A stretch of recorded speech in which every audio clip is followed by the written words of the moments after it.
Everyone, it's time for us to go and compare the iPhone 11 Pro, one of my favorite iPhones I've ever used, against the iPhone 14 Pro and see if it's worth upgrading or see if you should even buy this phone from the 11 Pro, who knows. If you want to pick up either one of these phones though, links will be down in the description. You can get them from there and you can help support the channel at the same time. Now side by side, you can kind of get an idea of, what type of phone is what. In my opinion, they're very similar, but there's also a lot of differences. With the iPhone 11 Pro, you're getting a pretty good, 5.8-inch Super Retina OLED display, and I still think it's a pretty good panel. So you still have the notch up top, which isn't that big of a deal. It still gets, pretty bright. It doesn't have 120 hertz, but it still is a pretty decent panel. It's definitely not ugly, and you are getting a curved side, but it's a smaller form factor than something like a 14 Pro. It's also not as heavy, I don't think, and it's a little bit easier to hold. So if you want a phone that's a little easier to hold and kind of go that route, the 11 Pro I think still holds up very, very well. But the 14 Pro definitely is a better looking phone, I think, on the front. So you're getting, obviously, a little bit of a different design. You're getting a bigger 6.1-inch Super Retina XDR OLED panel. Now, some highlights: for one, it's a ProMotion panel, so I love that a lot. 120 hertz all throughout the whole entire phone, and since last year, a lot more phones have adapted to 120 hertz, so that's a really nice thing. It just basically makes the screen look much smoother. You're also getting that notch removed on the iPhone 14 Pro, so this phone no longer has that notch and now has that dynamic island display, which I think is cool. I don't really think it's a crazy reason to go and upgrade from one phone to the other, but it's a really cool feature that you have, and you can utilize it. I've already made some videos talking about it. And you also are getting a flat side on the 14 Pro with a less bezel overall. So if you can kind of look for yourself, it definitely looks like a much slimmer phone overall on the iPhone 14 Pro than on the iPhone 11 Pro, which is really, really cool. Now, in terms of thinness and thickness, you can kind of see for yourself. I think the 14 Pro is probably a much thicker phone than the iPhone 11 Pro, and the camera module sticks out a ton on the 14 Pro. So, for better or for worse, you have that type of capability. You also do not have a SIM card tray on the iPhone 14 Pro, which is very interesting. So, but you still have lightning ports between both, and definitely the iPhone 11 Pro is a much slimmer phone. I cannot believe how much slimmer the iPhone 14 Pro is, or the 11 Pro is, than the 14 Pro. Now on the back, you can get a great idea of how massive the camera module is on the iPhone 14 Pro.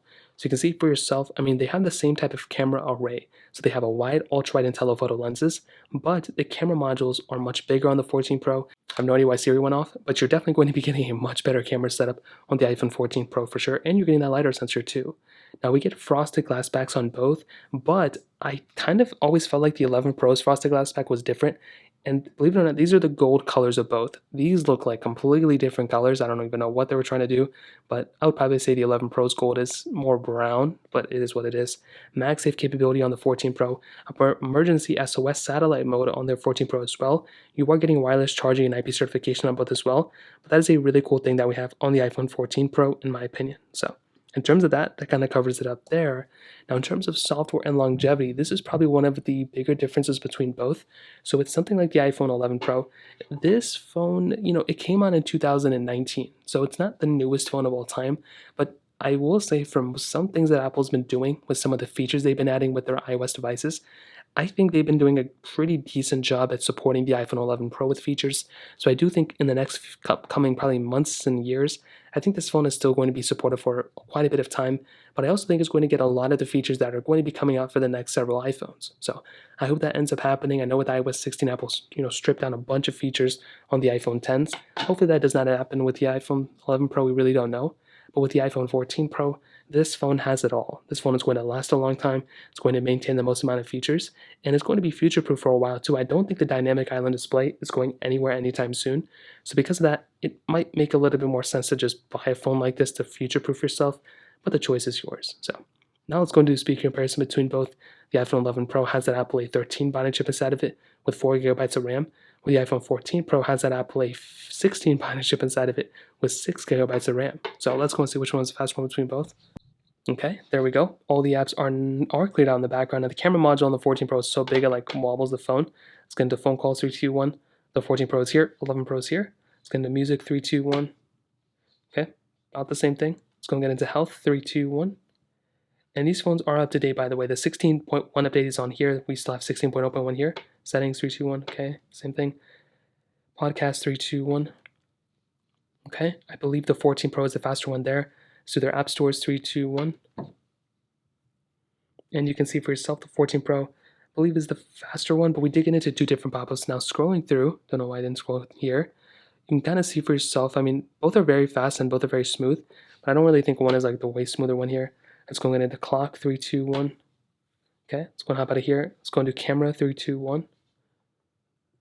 Okay, about the same thing. Now I want to take a photo, but this one is not on night mode. This one is. And you can see for yourself it did take a little bit of a longer time, but that's okay. Let's go and open up the photo. Okay, must have glitched up on the iPhone 14 Pro. And that is it there. Now, as always, we have some of these third-party apps. So let's get into it. So Twitter, 3, 2, 1. Okay, 14 Pro, much faster here. Let's go and get into Snake First Blocks, 3, 2, 1.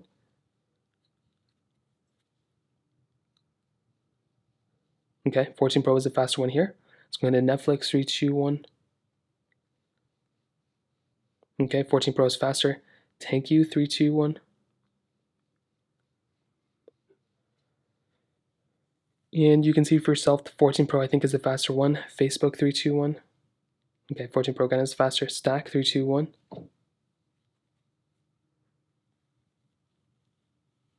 I don't know why we get these pop-ups, but it was looking to be, I think, faster on the 14 Pro. Temple Run 2, 3, 2, 1. And I do wonder if I have Genshin Impact here. I really hope so, because that is a very good game, which is very big as well. Now, please take note, the 14 Pro was faster, but the downloading content was the same on both. It just took a longer time on the 11 Pro. And I do think going from the 11 Pro to the 14 Pro is a much bigger difference than the 11 to the 14 that I just compared. So I'm actually seeing much bigger differences here for a fact. Now, I do not have Genshin Impact, but what I'll definitely tell you is the loading speeds and everything are going to be better on the iPhone 14 Pro. So definitely a much faster phone here, but the 11 Pro still holds up fairly well as well. So that kind of covers it up there in the speed comparison. Now, in terms of the cameras, I mean, this camera is so much better on the 14 Pro, but the 11 Pro's camera is still very good. So we're getting wide, ultra-wide, and telephoto lenses on both, 4K at 60 on the front and the back, but there are a lot of features that are, kind of unique to the 14 Pro. Now, with the 11 Pro, like I've said before, this camera is really, really good. I think for the most part, if you're wanting to go and get a phone with a really good camera, this is a good camera phone. It's definitely not amazing. It's definitely not beating the iPhone 14 Pro, but you're getting things like, standard video mode, 4K at 60 if you really want to, slow mode, time lapse. There's not a crazy amount, portrait mode, there's not a crazy amount of features, but if you're utilizing other apps like Snapchat or TikTok, this camera is still going to be very good. You can still get that ultra-wide effect on this phone, and you can zoom in a lot. You have 10x zoom on this phone, which is more than enough. That's, I think, twice as much as the iPhone 14. So you are still getting a very good quality lens on the iPhone 11 Pro. The 14 Pro, though, like I said, I mean, this is definitely the better one for sure.